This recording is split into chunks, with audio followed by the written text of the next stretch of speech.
So I'm going to go over drug trends, specifically looking at the last year, comparing it to 2024, but also looking at some of our other years as well.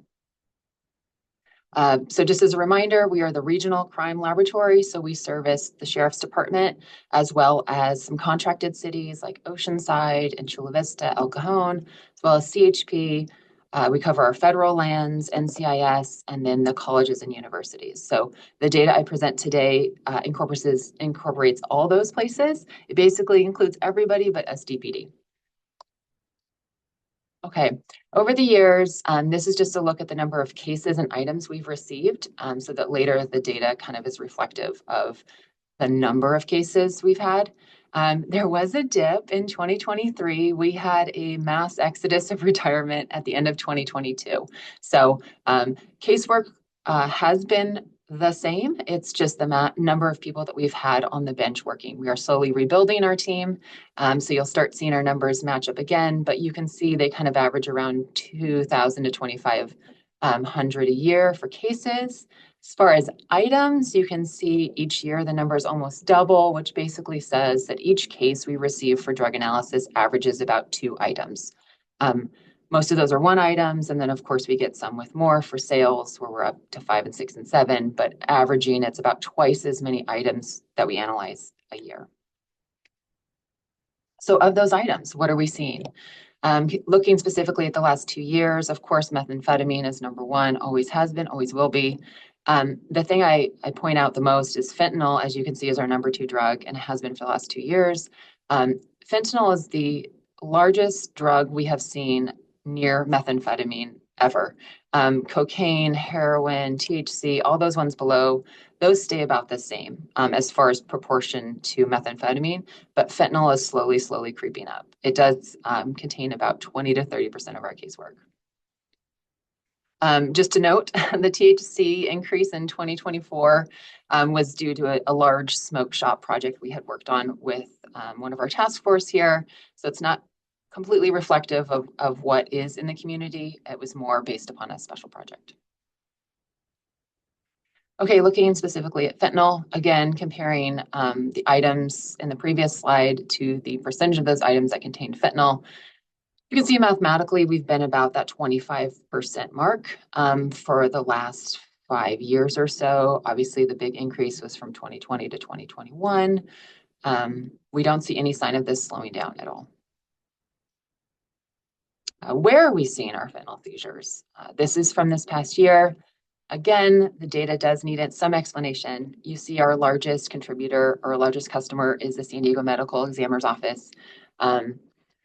Yes, we do test the solid dose narcotics seized on their overdose deaths. We have done that specifically for the last 1.5 years or so, 18 months, through a grant through the Medical Examiner's Office. So there has been a tremendous increase in the number of samples we've received from them.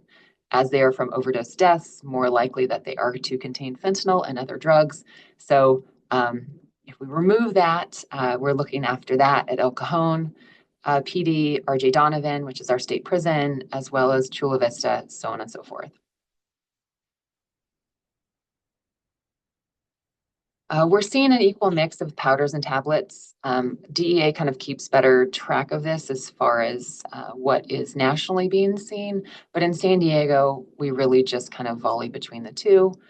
We are seeing different precursors in the tablets and powders. So 4-AMPP is obviously going to be our biggest in both. As a precursor for our tablets, you can see that that big long fancy name is BTMPS, which I'll cover a little bit later. That's been new to the scene more so in 2025. You can see in the powders, it's mannitol, and then working into the analogs of 4-AMPP. So slightly different compounds. BTMPS is still on the powders as well. Okay, other novel psychoactives we've seen, compared to 2024 and 2025, we have seen a decrease in the fluorofentanyl items significantly. We have seen a little bit of a decrease in the xylazine, well, about half. Carfentanyl, we've seen an increase. I've covered this at the fentanyl task force as well. We had a jump in carfentanyl at the end of 2024, and we've seen several samples this year as well. I have a slide on it later. After that, there's some synthetic cannabinoids. Those are all those Panaka drugs you see listed. And then one of the things I'll go over today as well is the metomidine that has been kind of in the news recently. We've had 2 cases of those, not a lot, but we are monitoring it.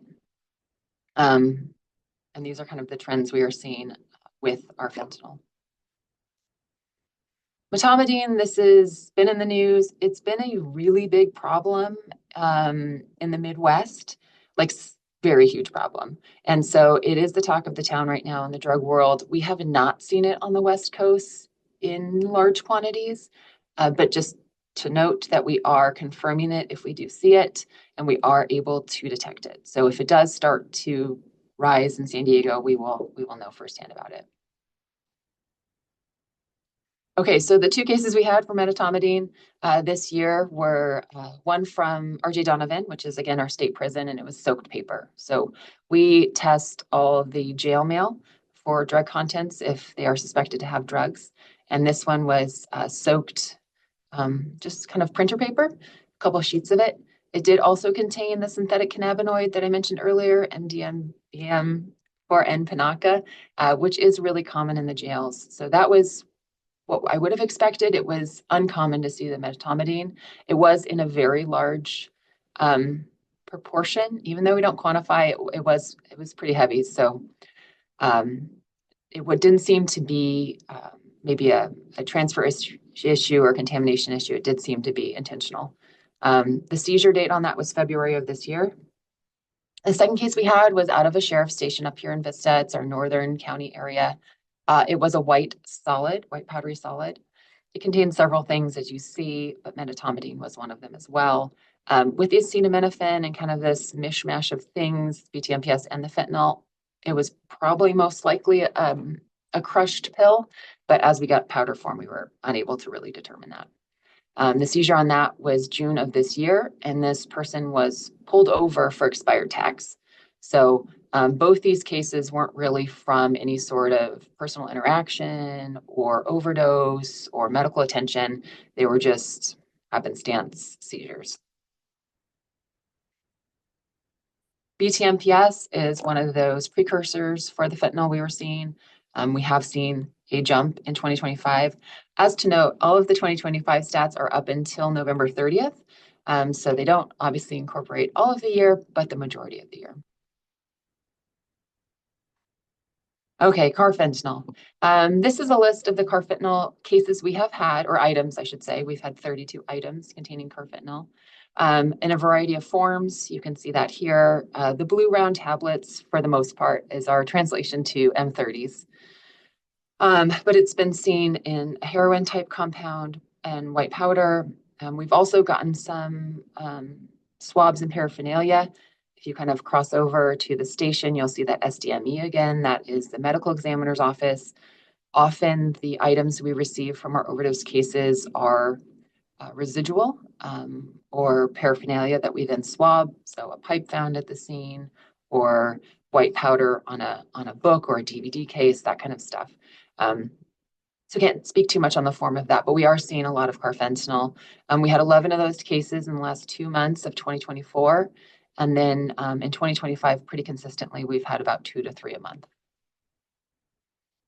Most of these stations are North County, with the exception of Chula Vista. The SDME cases, of course, are all over the county, but it is interesting to note that they seem to be more in the North County. Nitazene cases, we haven't had that many, only 3 this year. We are, again, as I mentioned, watching this. It is currently not scheduled, but we are seeing it in tablets and other solids. Metal foil most likely was a tablet being inhaled. That was also from an ME case. Those last 2 were from an ME overdose case. Psilocin, we have been seeing some analogs pop up in psilocin. We are the lab in San Diego that can test for mushrooms, not only in solid form, but also in edibles. So we're able to look at those, and we've seen, as you can see below, the 3 analogs most commonly. There was some questions being asked about nitrous oxide earlier in a previous uh, task force meeting here, so I just wanted to cover it a little bit. I will say the next slide is all in regards to tox testing, so I had to lean on our tox lab to get these numbers. So this is not analysis of the canisters itself, but more in regards to the toxicology requests being received for nitrous oxide. We look for it in blood samples, obviously. These are 2025 stats. We have had an increase in requests for inhalant testing. The largest of those for our customers has been Oceanside PD, followed by Escondido PD. So again, that North County pull a little bit. This year, we've had 33 requests for inhalants. 22 of those were for nitrous oxide in particular. Generally, when we get a request and they list a specific compound they're looking for, this is because the deputy has made an observation, maybe found a canister, or through talking with the individual, they admitted to this, but there was a reason that the deputy specifically asked for nitrous oxide. Of the 22 that were sampled, only 2 were positive for nitrous oxide. And that's not too uncommon, and that doesn't mean that there weren't more that were positive.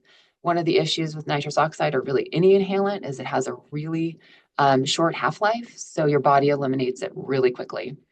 So there is urgency to get a blood sample as soon as possible. I know we are working with our hospitals here to expedite that in the instance that someone is taken to the hospital in a crash, because it is imperative to get that sample early. The average for the 2 positives we had was greater than 2 hours, or almost 2 hours from incident to blood sample. And that's a long time in inhalant world. So to have 2 positive at that time usually indicates that it was either recent use or a large use. You can look at the years previously, 24, 23, and 22. There has been a steady increase in requests for nitrous oxide. That is all I have in regards to the drug trends. If you scan that QR code, you can get my contact information. And my name is Sarah North, and I am with Rescue Agency. And we work in partnership with the county to create, execute, and manage different public messaging campaigns across the county. And I'm excited to be here today to provide an update on the San Diego Opioid Project brand and campaign. And so today we'll briefly touch on the evolution of the brand and what it has become today. From there, we'll dive into the latest campaign that ran under this brand called Naloxone Never Hurts. And I'll share an overview of the campaign and sort of a sneak peek of how it performed. We're still compiling the full media report, but wanted to share some information with you today. And then we'll close out with where you can find more information around SDOP, and if time allows, happy to answer any questions as well. Okay, so some of you may be familiar with the San Diego Opioid Project, or SDOP as we refer to it. SDOP launched back in 2020, like Terry said, with the San Diego County District Attorney's Office. And at that point in time, there was a heavy focus on opioids, pills, and powders. And in 2021, we actually relaunched SDOP in partnership with the County of San Diego Behavioral Health Services. And due to timing, we were unable to create a brand new campaign.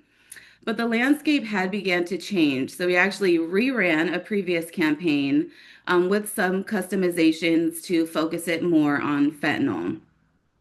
And then in 2023, the CDC OD2A funds were available. So we made even further customizations to that campaign, still to maintain a focus on fentanyl, but with an additional focus on harm reduction and overdose prevention. And during this time behind the scenes, we also began the development of a new campaign that initially was going to run under It's Up to Us, which I'm sure most of you are familiar with. But as things evolved, we found that keeping It's Up to Us as, really mental health focused, and then having SDOP be the brand for substance misuse and prevention efforts made the most sense. So this decision led us to rebranding SDOP, refreshing the website, and finally in 2025, we relaunched SDOP in collaboration with BHS and in partnership with the city of San Diego with a new look and feel. And that's when the new campaign called Naloxone Never Hurts launched. And this campaign really focused on naloxone awareness and administration, and specifically how to use it and where to get it in San Diego. And so, with all of that background, I'd love to share with you more about the Naloxone Never Hurts campaign. Okay, so let's dive in here.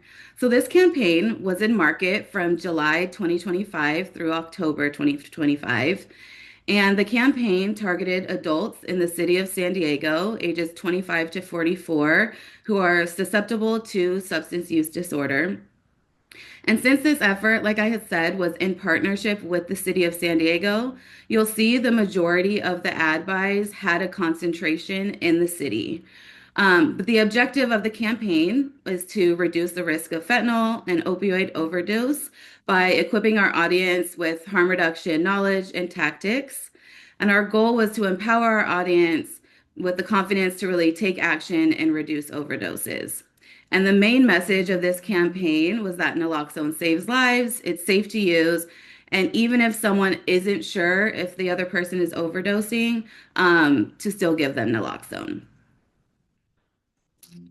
And so we developed a multi-channel approach that builds awareness around harm reduction by delivering content that felt native to each platform and aligned with how the audience naturally engaged there.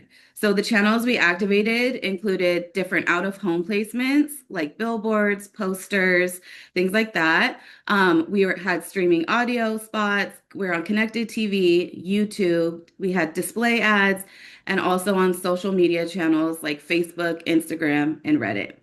And the primary goal of these channels was to expose our audience to the message, and then secondly, drive them to the SDOP website to learn more. And the key performance indicators, or KPIs, used to evaluate the effectiveness of this media campaign include message delivery, exploratory engagement, and active engagement.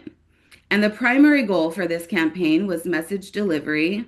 And this really indicates exposure to the message and is measured by impressions. So, how many eyes saw the message? And the secondary goal for this campaign was exploratory engagement, which indicates that the audience is consuming the content. And this is measured by audio and video completions, post views, reactions, clicks, things like that. And this specifically drives users to the website to take action by getting free naloxone. And lastly, we have active engagement, which actually wasn't a goal for this campaign, but still something we like to measure and look into. And this KPI indicates that the audience is interacting and amplifying the content, and it's usually measured by comments, shares, saves, and new page follows. And so now that you kind of have an understanding of how a media campaign measures effectiveness, we'll dive into the actual media performance of this campaign. Starting with our primary KPI, which was message delivery, and really taking a look at did we deliver our message to the audience? And so, as a reminder, message delivery indicates targeted exposure to the media campaign, which generates overall message awareness. And you can see there were over 117 million impressions, which is huge. Our out of home ads or traditional channels like billboards, posters, we had coasters in different bars and restaurants, and banners all reached a mix of English and Spanish audiences, garnering over 72 million impressions, with the bulk of those coming from our billboards. And since we can target separately for the digital placements, you can see the impressions were split out here by English and Spanish, with connected TV, Facebook and Instagram, and YouTube generating the most impressions. And so to dive a little bit deeper, traditional media in the form of billboards really helped us reach our audience throughout the city. And you can see how these billboards looked over on the right side of the slide. And in total, we ran 40 billboards, accumulating over 57 million impressions. And over 4 million of those were actually added value. And essentially, what this is additional placements that are free of charge that just help enhance the visibility, excuse me, and reach of the campaign without increasing the budget. And so you can see the locations on the map in the center here. And although we did have a targeted run in the city of San Diego, we were also able to promote some information countywide with this added value and different opportunities as well. And traditional media in the form of banners also helped us reach our audience in places like pharmacies, markets, and community centers throughout San Diego. And in total, these banners were placed in 42 spaces and accumulated over 3.5 million impressions. And again, the map in the center shows the different locations that these banners were, and you can see a sample of the creative to the right. And last traditional media placement was in the form of posters and coasters, which helped us reach our audience in bars and restaurants throughout San Diego. And in total, these posters and coasters were placed in 72 different spaces, which you can see on the map in the center, and accumulated over 11 million impressions. And again, to the right, you can kind of see what the coasters and posters looked like for this placement. Okay, so now we're going to dive into our secondary KPI, which was exploratory engagement to see what content the audience engaged with. And the first metric we'll look at is audio and video completions. However, since some of you may not have seen the video, I thought it would take a few moments to just play our 30-second video for you today. So let's go ahead and take a look. Hey, we lost you. I'm fine. You were not fine. Dude, those pills must have had fentanyl in them. You were barely breathing. You wouldn't wake up. Hey. So I gave you naloxone. Fentanyl-related overdoses are at an all-time high in San Diego County. Even if you're not sure it's an overdose, give them naloxone. It won't hurt them, but it can save them. Learn how it works and where to get it at san-diego-opioid-project.org. Awesome. So that was our 30-second spot. And we also did have a 15-second and then also a how to administer naloxone video. And these were also available and placed in Spanish as well. And so on this slide, exploratory engagement in the form of audio and video completions indicated consumption of the content. And completion rates were strong across platforms, with the majority of ads outperforming benchmark expectations. And as you can see, there were over 22 million video completions, with the majority of the completions coming from connected TV, with over 12 million, followed by YouTube with almost 6 million. And engagement includes more than just video and audio completions. Exploratory engagement also indicates learning and interest and engagement with the content to change consumer mindset, and also includes post views, clicks, and reactions. And so the total engagement of this type was over 940,000, with the majority of those coming from Facebook and Instagram. And we had over 850,000 post views and over 78,000 clicks and over 3,600 reactions. So really great engagement. And engagement ads are optimized for post engagement, which is defined by Meta, which is Facebook and Instagram, as a GIF or a photo view, reactions, link clicks, comments, shares, or saves. And so you can see some of the standout performers that we had here. The ads shown on the left ran on Facebook and Instagram under this objective. And in total, these ads received over 1 million post engagements. And the ads exceeded benchmark expectations. And the ads on the right is a Spanish ad that also ran on Facebook and Instagram, generating over 189,000 post engagements, also exceeding benchmark expectations. And just to add as a little note, these benchmarks come from comparing similar campaigns against one another and also against industry standards. And traffic ads are optimized for link clicks, driving users to the website. And so the ads shown here on the left ran on Facebook and Instagram for this objective. And in total, these ads received over 27,000 link clicks, which exceeded benchmark expectations. And the ads on the right also ran on Reddit, generating over 7,000 link clicks. And for the last KPI, we'll briefly look at active engagement to see how our audience actively participated with the content. There were over 500 active engagements, with the majority generated through shares at over 300, which reflects the creative's relevance and the audience's inclination to amplify it. There were also 127 saves, 63 comments, and 16 new page follows. And while this may seem like a small number, this is actually huge. And again, not something we buy for in media, but it shows that people felt that this account is important enough to follow for more information, which is really, really great to see. And since you all are getting a sneak peek of this report before it's been fully finalized, we don't have common examples to share, but those are always fun to see. We can really see how our audience is interacting, supporting the message, and a lot of times sharing personal stories as well. And before we go through a summary of the performance, I did just want to share some of the website metrics with you today.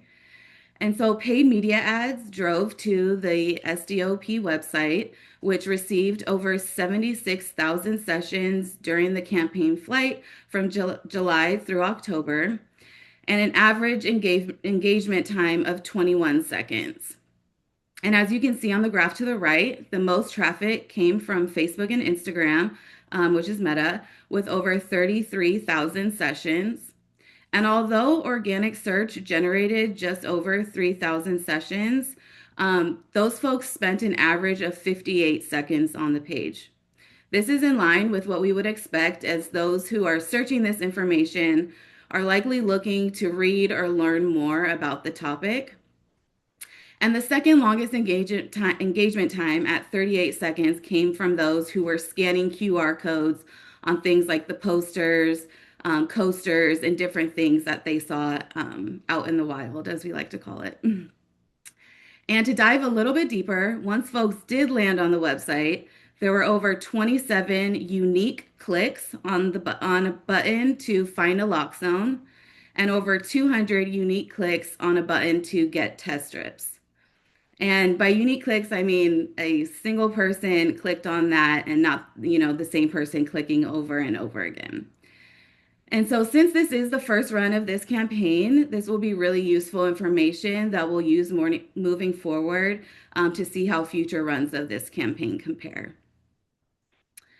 And once users landed on the Learn About Naloxone page, they're able to find free naloxone and test strips in San Diego using the interactive map that you see here. And they were able to either get directions or call these different resources. And the chart to the right shows you how many unique users clicked the get directions or call buttons for these different locations listed. Okay, I know that was a lot, so I'm just gonna summarize some things up here. But the Naloxone Never Hurts campaign generated over 117 million impressions that were delivered across all media channels. Audio and video ads received over 22 million completions. Users engaged with the content, totaling over 941,000 exploratory engagements. Users interacted with and amplified ad content with over 500 active engagements. And the traffic ads helped drive over 76,000 sessions to the San Diego Opioid Project website. And the website received over 2,700 unique clicks to find naloxone. And for each KPI, there were some key takeaways to help understand the campaign's effectiveness. The campaign message was delivered countywide using a mix of traditional and digital channels. The traditional channels only report impressions, but their impact shows up in the website behavior we just looked at. So QR codes drove by the highest second average engagement time, and organic search is often prompted by seeing a traditional ad, which also drove the highest engagement time. Exploratory engagement was strong across platforms, with the majority of ads outperforming benchmark expectations. Facebook and Instagram saw exceptionally high completion rates across the three videos, which included the 30-second, the 15-second, and how to administer naloxone. And most notably, the 30-second video saw completion rates of 83% when the benchmark is set at 14%. It's pretty amazing. And streaming audio drove the third highest average engagement time on the website. The 30-second video saw a completion rate of 98% when the benchmark is set at 96. And Facebook and Instagram saw notably efficient clicks to the website across English and Spanish. The specific creative that conveyed "you can't see if pills are laced, but you can carry naloxone" are in the most clicks. Active engagement was predominantly generated through shares, reflecting the creative's relevance and audience's inclination to amplify it. And lastly, website users engaged with multiple resources on the website, displaying interest in finding free naloxone and test strips. And so you might be wondering, what's next for this brand? Well, like I said, we're finalizing this full media report. Again, this is just a sneak peek. And then we actually will be rerunning the Naloxone Never Hurts campaign in spring 2026. And we plan to use many of these key takeaways and other learnings to just enhance and make this next run even more successful. And so with all of that, I just want to share with you where you can find SDOP. These are our social handles and the website URL. We encourage you to follow along. And we also have some downloadable resources around naloxone and fentanyl test strips in several languages. So please feel free to download, print copies, and pass out as you'd like. And so thank you so much. And my contact is on the screen if you want to get in contact after. All right. So I'm Erik Berg. I am in public health and one of the leads for our OSAR program, our Overdose Surveillance and Response program. So here just to give a few updates on OSAR. So we'll go through three different items here. So as many of you are probably aware or have heard, we've been undergoing this effort to stand up an overdose fatality review team. And just to give some context to that, so a fatality review team, it's a confidential multidisciplinary team that looks into overdose fatality cases, does kind of a deep dive from multiple angles to try to determine if there are any gaps in the medical system, any gaps really in any of the systems that these cases may have touched. And so the review team will be co-led by the medical examiner and designee of the public health officer. And again, the overall goal here is to generate recommendations that will prevent future fatal overdoses by addressing system, research, and policy gaps. And happy to report that our first meeting is scheduled for next week on the 10th. Again, it's been a multi-year effort to get this stood up. It included helping to get legislation passed at the state, just to provide privacy protections that will allow different partners to come together to share information confidentially. And really, this is going to be another tool in our toolbox here in San Diego for collaborating among all the stakeholders. So county departments, public safety, non-governmental organizations. So, really, these will be meetings that will happen quarterly. And there'll be different topics that we delve into with each set of cases for each meeting. And so the invite list to those will be tailored to the topic at hand. But again, the overall purpose here is to collaborate and really to generate recommendations that will affect all of our residents here. So that was the update on the fatality review team. Just to give you an update on our dashboard, I've presented a couple times through Suopt on our dashboard that's publicly available. We ran into a couple of issues on our data and wanted to give you an update here. So one of the issues that we ran into was that our OSAR dashboard showed different numbers, different counts than the Suopt report card. And we know the Suopt report card data, very reliable, coming from our medical examiner. And we knew that there was going to be some difference in the counts just because of the way that data is defined and processed within public health to really kind of align public health definitions with the state, with CDPH and the CDC. But we were initially surprised by how different our counts came out. And so I'm proud of my team that did a really thorough deep dive into how data is flowing. It's a very complicated story, but we uncovered some valuable lessons. Our counts are now updated on our dashboard, and our for fatal fentanyl cases, we're less than 1% different from the medical examiner year by year. So really, kind of showing how reliable our ME data is, and also really building a case for making public health data better. And to that end, we have a CDC colleague here that saw the process that we went through to clean up our data. And in talking with different jurisdictions in the state and the state itself, we realized that many other jurisdictions have run into and are still running into issues on how to process this data. And so our CDC colleague is submitting abstracts based on what we did to national conferences to really try to share these lessons. So proud of our team for doing what they did there. And then secondly, and I think this is still an outstanding issue, again, we're showing how the medical examiner is doing such a good job with the data. We're improving the public health data, but I think we still have room to go. And the reason that I say that is the way that public health defines overdose deaths.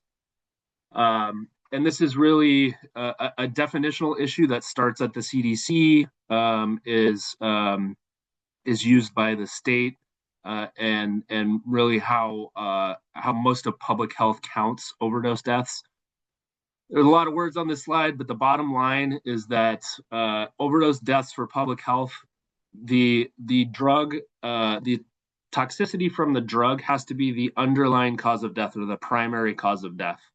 So if you have, let's say, congestive heart failure as your primary cause of death, contributory cause of methamphetamine, that's not counted as a drug death.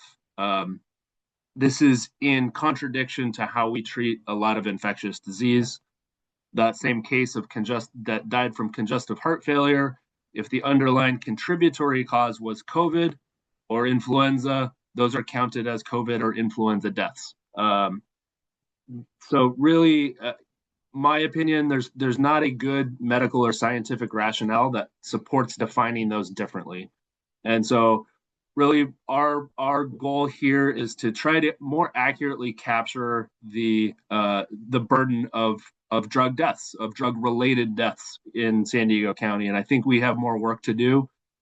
We've started to develop a reliable scientific framework But we do have some more work to do, because really we're breaking some new ground here in public health. So yeah, more to come on this, but just wanted to keep folks updated.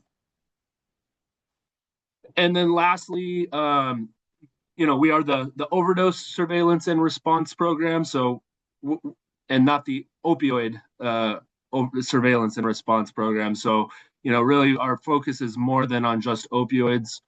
Our dashboard already includes a range of substances, and we do have experience running analyses on many substances. So this year, for instance, we've run analyses on emergency department visits for kratom, for nitrous oxide, for cannabinoid hyperemesis, and just wanted to reiterate that we're poised to assist partners with data analysis, and being a good partner and sharing